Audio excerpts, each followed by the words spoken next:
Yo quería que hablemos de un tema muy importante. Siempre en las películas, no sé, en las novelas o cuando pasa algo, cuando la persona se está por despedir de un lugar y está por dar su último mensaje, siempre dice lo más importante. O sea, se guarda las instrucciones más importantes para el final alguien, ¿no? Y yo estaba estudiando el último mensaje de Jesús a sus discípulos. Y él dejó para el final algo que quería que ellos recuerden, que estén atentos a cosas que iban a pasar. Así que están ahí en el Monte de los Olivos, Jesús, los discípulos, me imagino mucha gente más. Y él sabía que quedaban 2 días para que pase la Pascua y todo lo que conocemos que pasó en el tiempo en el que Jesús murió. Así que Jesús junta a sus discípulos y les da un mensaje que está en Mateo 24 y 25, que ahora vamos a leer. Pero yo creo que mencionemos el valor de este mensaje porque es lo último que Jesús les dice a sus discípulos. Así que imagínate la importancia de este mensaje porque dijo, él sabía, los discípulos no, pero dice, yo ya me voy, lo que les voy a decir es muy, muy importante. Y lo que Jesús les va a decir y les va a hablar en este mensaje que les va a dar, es un mensaje sobre todas las cosas que iban a pasar en los últimos tiempos, en el tiempo justo antes de que Él regrese. Él dice, les voy a contar qué cosas van a pasar justo antes de que yo regrese, porque quiero que ustedes estén preparados. Ustedes van a ser parte de lo que va a pasar en la tierra cuando yo venga. Y Jesús, no solo en este mensaje, sino durante todo su recorrido, se encargó de ser muy claro de que para Él es muy importante que seamos entendidos en los tiempos. De que sepamos y podamos discernir qué cosas están pasando en lo espiritual y en lo que vemos por las señales que están pasando. Él una y otra vez, por ejemplo en Mateo 16, 1 al 4, dice, como que los reta, dice, ¿ustedes saben ver el cielo? Y dicen, che, va a llover. Ustedes saben ver el cielo y dicen, va a ser frío. Pero dice, leen la palabra, ellos tenían todos los profetas, todo el Antiguo Testamento, leen todas esas cosas y no saben discernir los tiempos en los que estábamos viviendo. Los profetas se habían encargado muy bien del Antiguo Testamento, que era la Biblia que ellos leían, de dejar muy claras fechas, cosas que van a pasar cuando Jesús venga. Y de repente Jesús está entre ellos y no se dan cuenta. Dice, ¿cómo puede ser? Ustedes son unos genios mirando el clima, viendo el viento sur, dicen va a haber frío, saben ver todo y esto que lo saben de memoria se dan cuenta, estoy yo en medio y les paso por encima y no se dan cuenta. Después, por ejemplo, en Mateo 24, 32 al 44, les dice, quiero que aprendan una parábola. Dice, aprendan la parábola de la higuera. Dice, ustedes saben que cuando la higuera, sus ramas están tiernas, están cerca del verano. Dice, cuando vean, así como saben que cuando las ramas de la higuera están tiernas, viene el verano, sepan que cuando todas estas cosas empiecen a pasar, que ahora vamos a leer, mi venida está cerca. Una y otra vez, en Lucas 19, está ahí Jesús mirando Jerusalén desde un terreno que se podía ver todo y se pone como a lamentar, dice, y profetiza sobre la ciudad, dice, esta ciudad va a ser destruida. Dice, ¿y saben por qué va a ser destruida? Dice el 44, no lo lean, dice, Jesús lamenta la destrucción de Jerusalén diciendo, esta destrucción vendrá porque no conociste el tiempo de mi venida. Hace un tiempo hice un estudio sobre Daniel 9. Daniel 9 se encarga de dar fechas concretas. Dice, desde la partida, desde el edicto, para que reconstruyan Jerusalén. Ellos sabían muy bien todo esto. Hasta la venida del Mesías iban a pasar tantos años. O sea, ellos tenían toda la información, dice, y pasó el Mesías y se les pasó por delante. Dice, no quiero que les pase eso a la generación justo antes de mi segunda venida. Por eso quiero darles señales. Quiero dejarles información valiosa para que puedan ser entendidos en los tiempos que estamos viviendo. 10 veces en este mensaje Jesús dice, velad, velen. ¿Qué es velar? Es mantenerse despiertos el tiempo que está destinado a dormir. Uno vela cuando está durante la madrugada ahí despierto. Y Jesús 10 veces le dice, ustedes velen, la gente en el tiempo, justo antes de que yo venga, va a estar dormida. Dice, pero ustedes necesitan estar despiertos 10 veces. Por eso Jesús enfatizó tanto la necesidad de entender los tiempos. Jesús, los apóstoles, los profetas del Antiguo Testamento profetizaron señales, tendencias, eventos que iban a suceder. Y sabes que la mayoría de todas esas cosas ya están sucediendo. Y a mí me parece un regalo extraordinario que Jesús nos haya dejado la información. Yo miro y veo libros como Apocalipsis y digo, qué bendición que Jesús nos dejó el manual de guerra y de instrucciones de las cosas que están por venir. Pero ¿sabes por qué lo hizo? Porque Él quiere ser copartícipes con nosotros de lo que va a pasar. Él podría hacer todo solo esto, pero Él dice, yo lo quiero hacer con ustedes. Yo quiero que ustedes sean parte de estas cosas. Él podría traer el reino de los cielos a la tierra y que eso suceda, pero Él dice, no, yo quiero que ustedes lleven el reino. Yo quiero que en tu familia la realidad del cielo se viva, pero porque vos la lleves. Porque Él quiere hacer las cosas con nosotros. Y este mensaje que Jesús da tiene que traer urgencia sobre nuestras vidas, porque tenemos la tendencia en la iglesia, no en esta iglesia, yo sé que a ustedes no les pasa, pero en Buenos Aires a las iglesias les pasa que la gente se enreda en otras cosas. Yo sé que ustedes son muy espirituales y a ustedes no les pasa, pero en las iglesias de Buenos Aires nos pasa que nos enredamos en nuestros problemas, nos enredamos en nuestras circunstancias y nos olvidamos de que somos parte de algo mucho más grande. Yo quiero decirte, sos parte de algo mucho más grande. Dios no está en el asunto de cumplirte tu sueño. Perdón que te desilusione esta mañana. Dios no está en el asunto de cumplirte tu sueño. Dios está en el asunto de meterte a vos en sus sueños y que vos cumplas sus sueños, su plan, que es mucho, pero muchísimo más grande que lo que vos soñás. Él quiere destruir los planes que vos tenés y darte y ponerte en el corazón los suyos, pero que son tanto más grandes, tanto más grandes. Vos sabés que la Biblia, este libro increíble, tiene 1180 capítulos, de los cuales 150 hablan de los últimos tiempos. Y por la extensión de estos 150 capítulos, porque muchos son de los profetas mayores, que son capítulos muy largos, si los juntamos a todos juntos, representan el 26% de la Biblia. O sea, un cuarto de la Biblia habla de los últimos tiempos. Miren si no será importante este tema. Si pudiéramos tomar este libro como una conversación, como un café con Dios, cada 4 palabras, Dios te hablaría de los últimos tiempos. Y estaríamos charlando algo y te dice, che, pero te quiero decir algo antes de que yo venga, y te tiraría algo. Y se dice, che, pero no te olvides, yo necesito que una y otra vez. Y esto es una conversación con Dios. Cuando este libro se convierta en una conversación tuya con Dios, te vas a dar cuenta que este es un tema que Él arde en su corazón.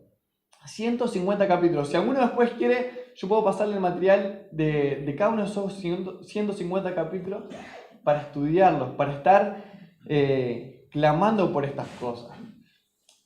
Y este mensaje que se encuentra en estos 150 capítulos, de los cuales nosotros vamos a hablar de 2 hoy, del 24 y el 25 de Mateo, es un mensaje dulce, pero también es un mensaje amargo. En Apocalipsis 10 está Juan, uno de los discípulos de Jesús, que fue la persona que escribió Apocalipsis, y Juan está teniendo una visión y se le aparece un ángel y Dios le dice, anda, y el ángel tenía como un librito en la mano y Dios le dice al ángel, agarrá el librito que tiene el ángel en la mano y cómetelo. Dice, cuando lo comas va a ser dulce a tu paladar, pero cuando lo digieras te va a amargar el vientre. Y este mensaje en los últimos tiempos es un mensaje que no necesitamos adquirir solamente la información. Es un mensaje que necesitamos ingerirlo y cuando empieces a darte cuenta de lo que Dios va a hacer, se te va a alegrar, se te va a endulzar la vida de ver que hay un plan, que todo lo que está pasando no está fuera del control de Dios y que hay una victoria asegurada y te va a endulzar el paladar, pero cuando empieces a digerirlo y entiendas la urgencia que este mensaje lleva y lo intenso que van a ser esos tiempos, va a amargar tu vientre con urgencia y con desesperación por las cosas que Dios va a hacer.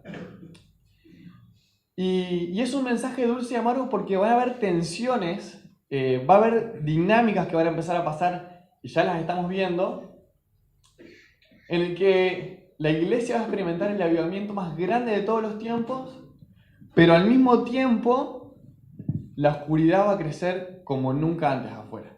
Y ya lo estamos viendo. Joel dice, antes del día grande y terrible, que es la venida del Señor, dice, va a ser un día así, grande y terrible. Va a ser grande para los que los están esperando a Jesús para su regreso, pero va a ser terrible, va a ser súper intenso para los que le dieron la espalda a Dios. Pero Jesús cuenta una parábola que ilustra esta tensión de que la luz va a crecer, pero también la maldad y la oscuridad va a crecer. Y dice, un señor tenía un campo, dice, y sembró trigo. Dice, y por la noche vino el enemigo y mientras todos dormían, sembró cizaña. Al tiempo, cuando empezaron a crecer, los servidores de este señor dicen, Señor, ¿quieres que cortemos la cizaña? Y él dice, no, déjenla que crezcan juntas hasta el final de los tiempos.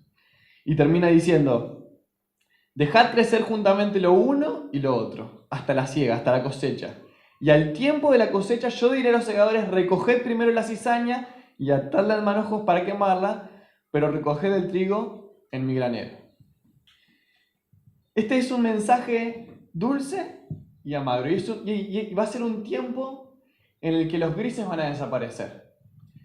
Las cosas que van a empezar a suceder, que ahora vamos a ver y vamos a leer, van a eliminar los grises en la iglesia y en la sociedad. La gente... O sea, va a ser tan evidente la lucha espiritual que la gente va a tener que tomar una decisión. Los justos y los íntegros serán cada vez más justos e íntegros radicalmente. Y los malos y los que le dan la espalda a Dios, más le darán la espalda y más malos se volverán. Ya lo podemos ver en nuestra sociedad, la gente diciendo, queremos separación, Estado de iglesia. Queremos... el Salmo 2 es uno de estos 150 capítulos. El rey David está teniendo una visión de un diálogo de la Trinidad. Y está hablando el Padre, está hablando el Hijo, está hablando el Espíritu Santo, y él los ve hablar. Y David está viendo esto y ve a todas las naciones complotadas contra Dios. Dice, veo a las naciones diciendo, cortemos nuestros lazos de Dios, cortemos nuestras ligaduras. La gente va a decir, no queremos tener nada que ver, queremos que nuestras constituciones dejen de tener que ver con este libro. Salmo 2, podés leerlo después. Ya está pasando. Vas a ver que la gente no quiere tener nada que ver con lo que este libro dice. Durante los últimos tiempos, los malos serán más malos y los justos serán más justos. Los grises ya no van a tener lugar porque los eventos que van a suceder van a poner a la gente en el aprieto de decidir. Va a ser un tiempo increíble. Y estos 150 capítulos que yo quiero animarte a que estudies, yo después te voy a pasar, Miguel, esto para que lo puedan ver juntos y estudiarlos. Se llaman textos apocalípticos. Vos sabés que yo creo de todo corazón que Dios está redimiendo y restaurando el valor o el significado de la palabra apocalipsis. Nosotros en la sociedad usamos la palabra apocalipsis para, no sé, un desastre, está el cielo negro y decimos se viene el apocalipsis. Y en realidad apocalipsis está compuesto de dos palabras, apo, que significa sin, y calupsis, que significa velo. Sin velo, es sacarle el velo a algo. Por algo, en muchos otros idiomas, el libro de Apocalipsis se llama revelación, porque revela algo. Estos textos de la Biblia, el objetivo que tienen es sacarle el velo a los planes que Dios tiene para los últimos tiempos. Y son textos en los que parece que el mal se está imponiendo, que el mal va a ganar, pero muestran que Dios tiene un plan y que la victoria es nuestra. Pablo dice, ustedes son más que vencedores. Estuve estudiando un poquito el original de este más. ¿Por qué Pablo no dice ustedes son vencedores? Dice, ustedes son más que vencedores. Y en el original, esta palabra más que vencedores está orientada a saber un resultado de antemano. No sé cuántos son fanáticos de fútbol, pero es como si yo te dijera, antes del partido, este partido lo vas a ganar 3-0. Nosotros estamos peleando un partido que el resultado ya lo sabemos. Este partido termina con victoria para los que se alineen con el plan y con la persona que está sentada en el trono que se llama Jesús. Los que se alineen con eso van a ganar. Pero vamos a necesitar pasar por un tiempo de intensidad que está descrito en la Biblia. Así que yo creo que nos sumerjamos en este mensaje que Jesús dio en Mateo 24. No va a aparecer ahí en la pantalla, así que los que tengan Biblia pueden compartir o pueden ver en su celular, y si no, escuchen que vamos a leer. Mateo 24, dice así a partir del versículo 3. Dice: y estando Jesús sentado en el monte de los olivos, los discípulos se le acercaron aparte diciendo: dinos, ¿cuándo pasarán todas estas cosas? ¿Y qué señal habrá de tu venida y del fin del siglo? Respondiendo Jesús les dijo: miren que nadie los engañe, porque vendrán muchos en mi nombre diciendo: yo soy el Cristo, y a muchos engañarán. Y van a escuchar de guerras y de rumores de guerra. Miren que nadie se turbe, porque es necesario que todo esto acontezca, pero aún no es el fin. Porque se levantará nación contra nación y reino contra reino, y habrá pestes y hambre y terremoto en diferentes lugares. Todo esto será el principio de dolores. Vamos hasta ahí.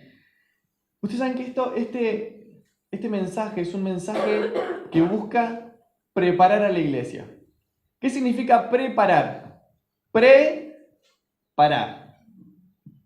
Muy inteligente, ¿no? Qué revelación. Pero prepararse es pararse de antemano. Prepararse.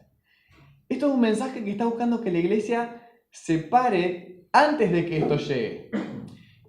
Las palabras que Jesús nos da sobre lo que está por venir son palabras que nos preparan. Por ejemplo, Jesús lo agarra a Pedro aparte y le dice: Pedro, prepárate. Dice: el diablo me ha pedido tu vida para sacudirla, para zarandearte. Dice: pero vos confía. Yo me lo imagino a Pedro en esa escena buenísima, Jesús diciéndole: Pedro, el diablo me pidió permiso para sacudirte, para zarandearte. Y me lo imagino a Pedro diciéndole: me imagino que le dijiste que no, ¿no?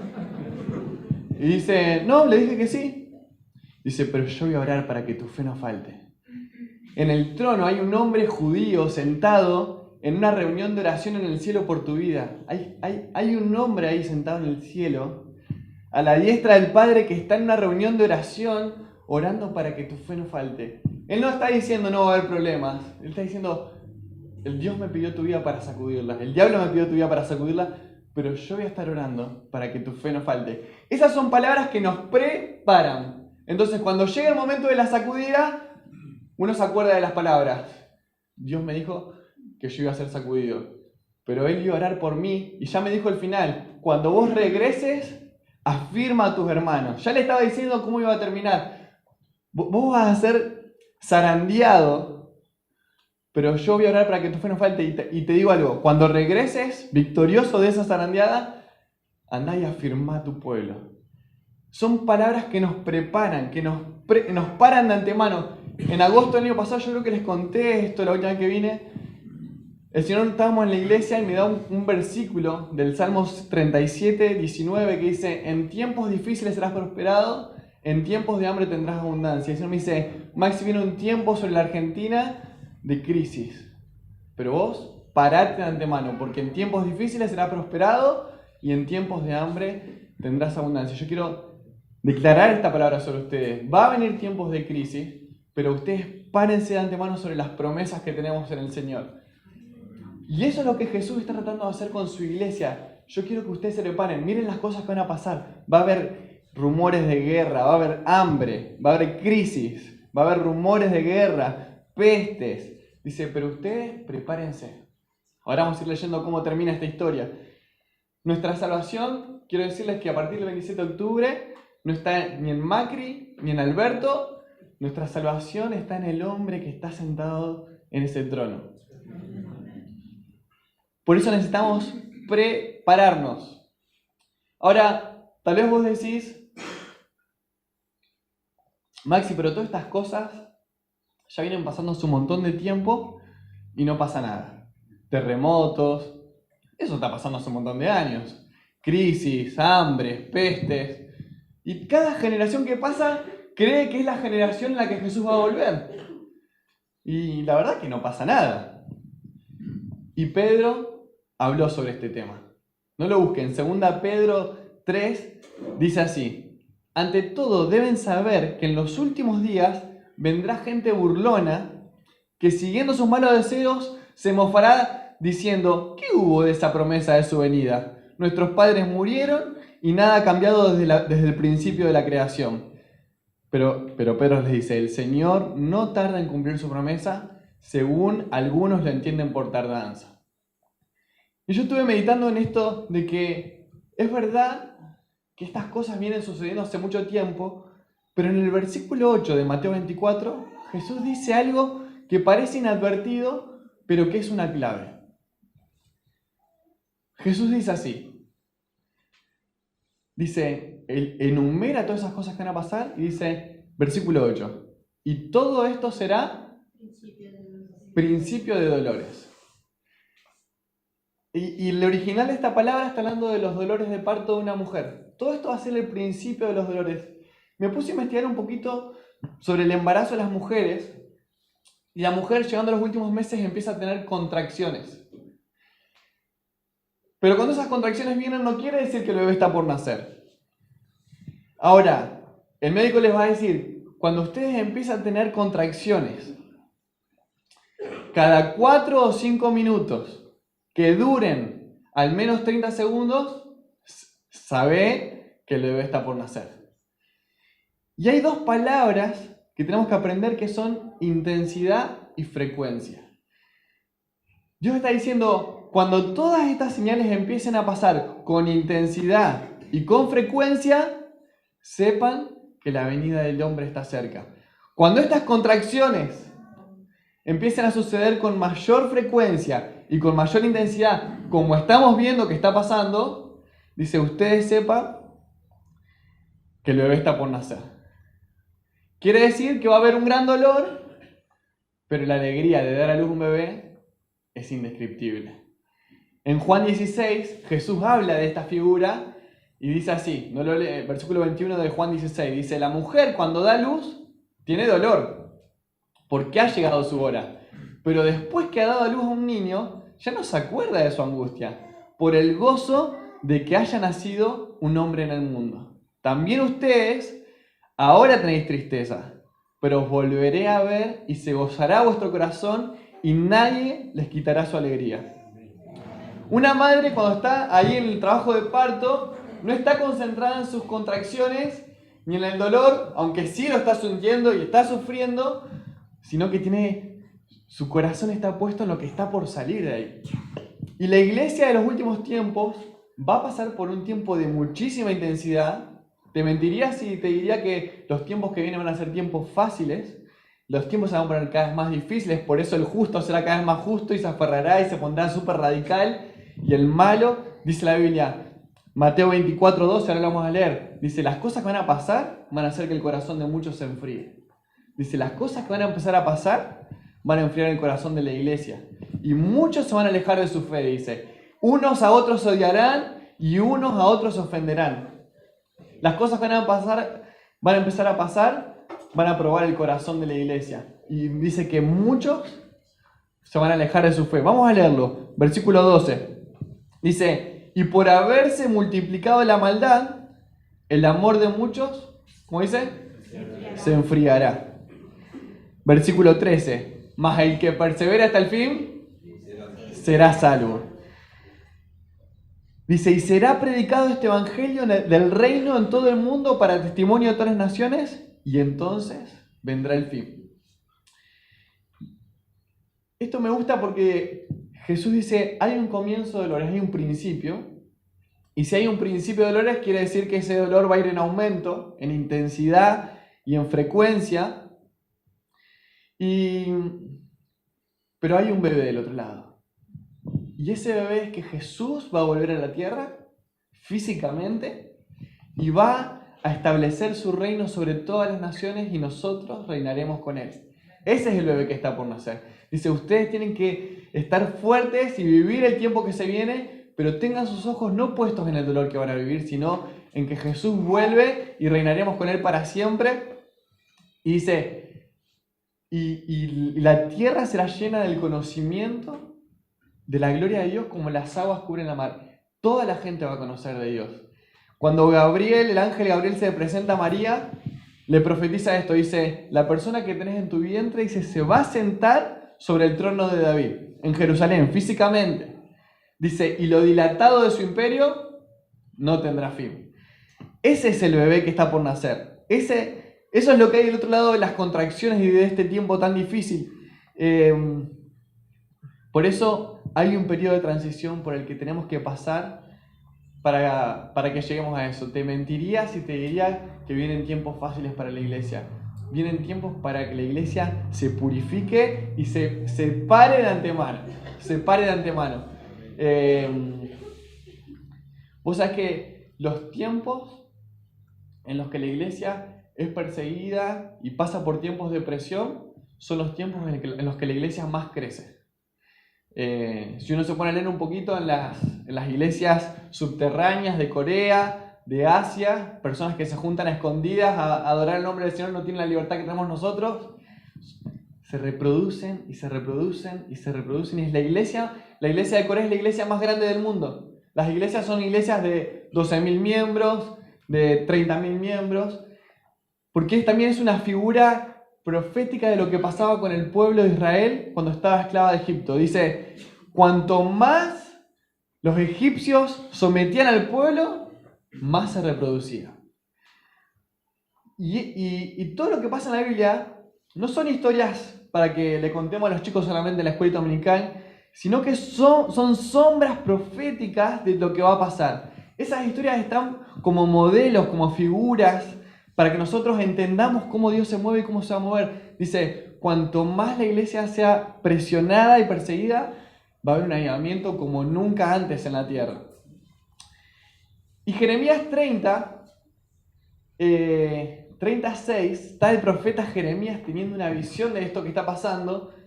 Y no lo lean, pero miren lo que dice el 30 de Jeremías, versículo 6. Dice, está ahí Jeremías teniendo una visión y dice, pregunten y vean si acaso los varones también pueden dar a luz.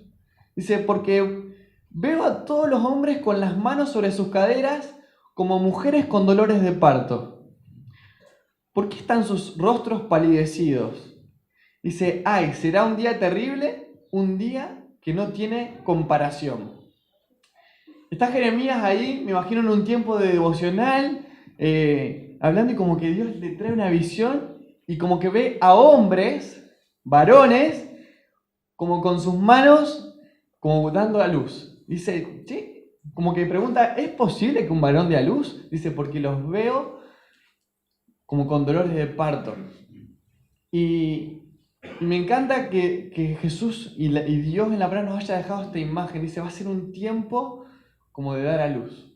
Dice, va a haber un tiempo de intensidad, un tiempo de dolor. Dice, pero van a hacer algo glorioso. Van a hacer algo glorioso.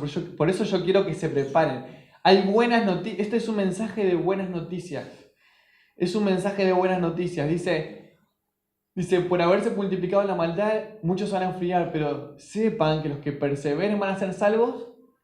Y ahí en el 14 ahí nos muestra que va a ser un tiempo de muchísimo avivamiento. Dice, y este evangelio, en medio de todo ese dolor, dice, va a ser predicado en todas las naciones y entonces vendrá el fin. ¿Ustedes saben lo que va a ser el evangelio siendo predicado en todas las naciones?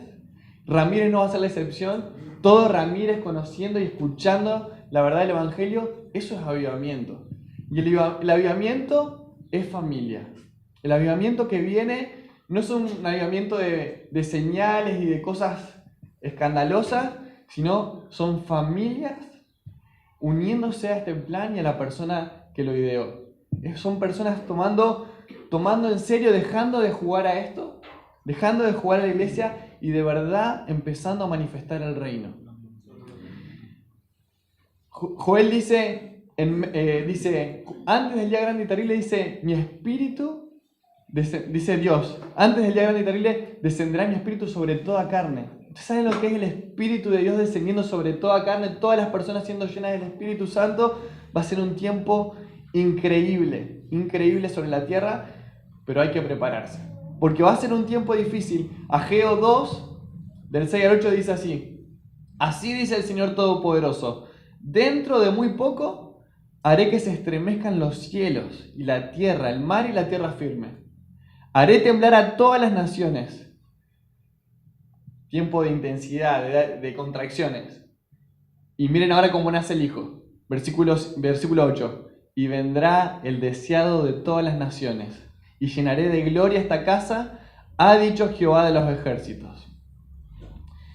El objetivo de esta transición y de dolor va a ser que el deseado de todas las naciones venga y afirme su reino inconmovible sobre todas las naciones. Hebreos 12 afirma esta figura y dice, el versículo 26, una vez más haré que se estremezcan no solo la tierra, sino también el cielo. Y la frase una vez más indica la transformación de las cosas movibles, es decir, las creadas, para que permanezca lo inconmovible. O sea que el propósito de este tiempo de intensidad sobre todas las naciones y también sobre la iglesia, el objetivo es purificar a la iglesia. Dice, el objetivo es sacudir para que todo lo movible caiga y quede solamente lo inconmovible. 1 Corintios 3 dice Pablo dice así, dice, todos estamos construyendo. Dice, quiero que sepan que todos ustedes acá están construyendo algo. Dice, y hay dos posibilidades de elegir los materiales. Dice, algunos están construyendo con madera, barro y paja.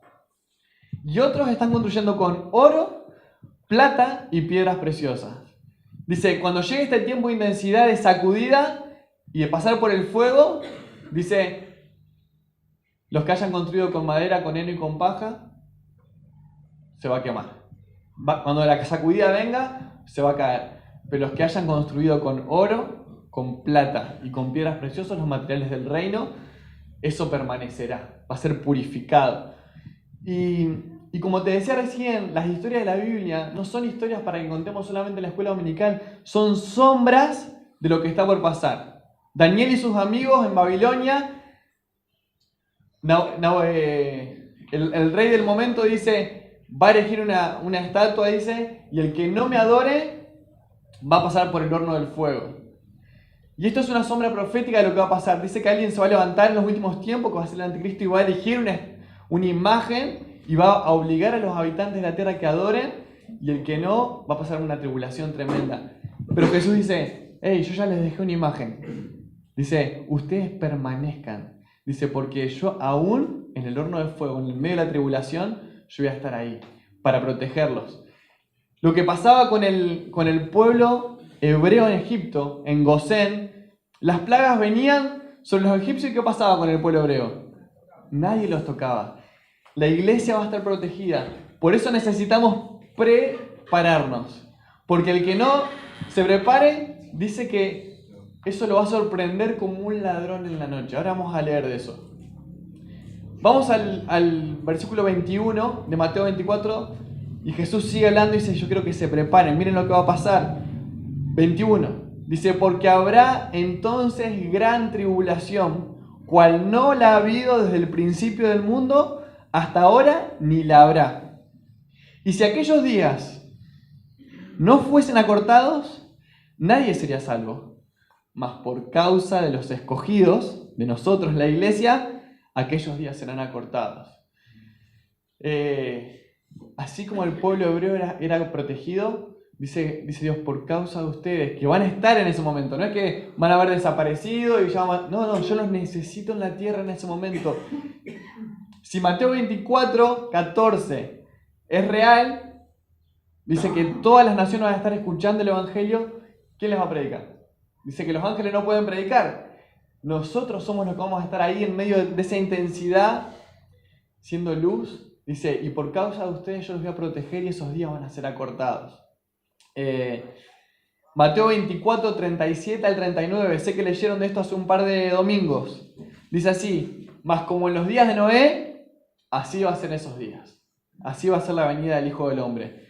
Porque como en los días delante del diluvio, estaban comiendo y bebiendo y casándose y dando en casamiento, hasta el día en que Noé entró en el arca, y no entendieron. No entendieron los tiempos. Hasta que vino el diluvio y se los llevó a todos, así será también la venida del Hijo del Hombre. Mucha gente, aún dentro de la iglesia, no se va a parar de antemano. No se va a preparar. Esta imagen de la gente comiendo y bebiendo va a ser gente que va a estar enredada en sus negocios, enredada en sus asuntos y olvidándose que hay un plan. Que hay un hombre ahí que tiene un plan con el cual tenemos que alinearnos. Quiero terminar con un par de versículos. 1 Tesalonicenses 5, del 2 al 5 dice así: porque ustedes saben perfectamente que el día del Señor vendrá como ladrón en la noche. Que cuando la gente diga paz y seguridad, entonces vendrá sobre ellos destrucción repentina, como los dolores de una mujer encinta, y no escaparán. Pero, siempre que hay un pero hay que prestar mucha atención en la Biblia. Dice, pero ustedes, hermanos, no están en tinieblas para que aquel día los sorprenda como un ladrón. Porque todos ustedes son hijos de la luz del día, y no somos de la noche ni de las tinieblas. Quiero decirte algo. Jesús no vuelve como un ladrón. No vuelve como un ladrón para aquellos que están preparados. Vendrá como un ladrón para aquellos que están en tinieblas. Por eso, cuando Jesús termina todo el capítulo 24, les dice, bueno, ahora que les conté todo esto, hay dos actitudes posibles ante este mensaje. Por eso quiero contarle dos historias. Y Jesús le cuenta dos historias. Una, la parábola de las 10 vírgenes. Y otra, la parábola de los talentos. No es otro mensaje. Alguien que hizo la Biblia puso ahora capítulo 25, pero están en el Monte de los Olivos, no se tomaron ningún coffee break. Jesús sigue hablando. Dice, ahora que les conté todo esto, va a haber dos tipos de actitudes a tener en ese tiempo. Dice, muchos cuando vean pasar todas estas cosas, van a tener miedo y van a enterrar sus talentos.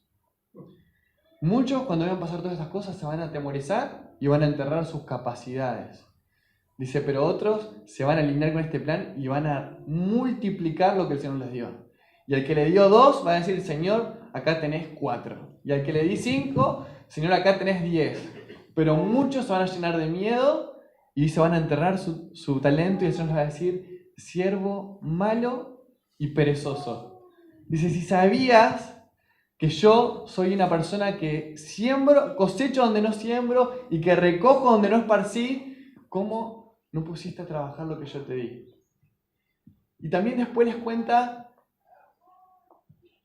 la parábola de las 10 vírgenes, que quiero que la leamos, vale la pena leerla, son unos versículos. Mateo 25 dice así, entonces, si dice entonces porque dice, después de todo esto que les conté, quiero que sepan esto, el reino de los cielos será semejante a 10 vírgenes que tomando sus lámparas salieron a recibir al esposo. 5 de ellas eran prudentes y 5 insensatas. Las insensatas tomaron sus lámparas, pero no tomaron consigo aceite extra, mas las prudentes tomaron aceite en sus vasijas, juntamente con sus lámparas. Y tardándose el esposo, cabecearon y se durmieron. Y a la medianoche se oyó un clamor que dice, aquí viene el esposo, salid a recibirle. Entonces todas aquellas vírgenes se levantaron y arreglaron sus lámparas. Y las insensatas dijeron a las prudentes, dadnos de vuestro aceite, porque nuestra lámpara se apaga. Mas las prudentes respondieron diciendo, para que no nos falte a nosotros y no les falte a ustedes, vayan más bien al que vende y compren para ustedes mismas. Pero mientras iban a comprar, vino el esposo y las que estaban preparadas entraron con él a las bodas y se cerró la puerta. Después vinieron también las otras vírgenes que no estaban preparadas, diciendo, Señor, Señor, ábrenos. Mas él respondiendo, dijo, de cierto, que no las conozco. Y termina diciendo, velen, estén despiertos en el tiempo destinado a dormir, pues porque no saben ni el día ni la hora en el que el Hijo del Hombre ha de venir. el versículo 6 de esta parábola hace un tiempo me llamó mucha atención. Dice, en el medio de la intensidad de la noche se escuchó un clamor que dice, viene el esposo. Y yo creo que Dios está levantando personas de Mateo 25:6. Personas que van a anunciar que el novio está viniendo. Y para poder hacer este anuncio hay que estar en contacto con la intimidad del novio. Esta persona del 25:6 es como un wedding planner, el que ayuda en la boda. Está en contacto con el novio, pero también está en contacto con la novia. Sabe lo que está pasando con el novio, entra en intimidad con él, conoce sus palabras y está escuchándolo a él y lo escucha decirle a mi novia que la amo, que estoy yendo. Y él va y se mete con la novia y la prepara para su vida de boda. Yo creo que Dios está levantando en medio de la iglesia gente que entre en intimidad con el novio y que sea una voz que clama en la noche para despertarla y para prepararla. Dios está levantando precursores, gente que prepare el camino. Juan el Bautista fue uno de esos precursores para la primera venida de Jesús. Dijo, hay uno que clama en el desierto, preparar el camino para el Señor. Él fue el que le preparó y le allanó el camino a Jesús para que vuelva, pero ahora Dios está levantando muchos precursores que preparen el camino para su segunda venida. Y me encanta que Jesús nos haya dado toda esta información. Él es un pastor que dice, yo sé que ustedes van a ser vencedores, por eso prepárense.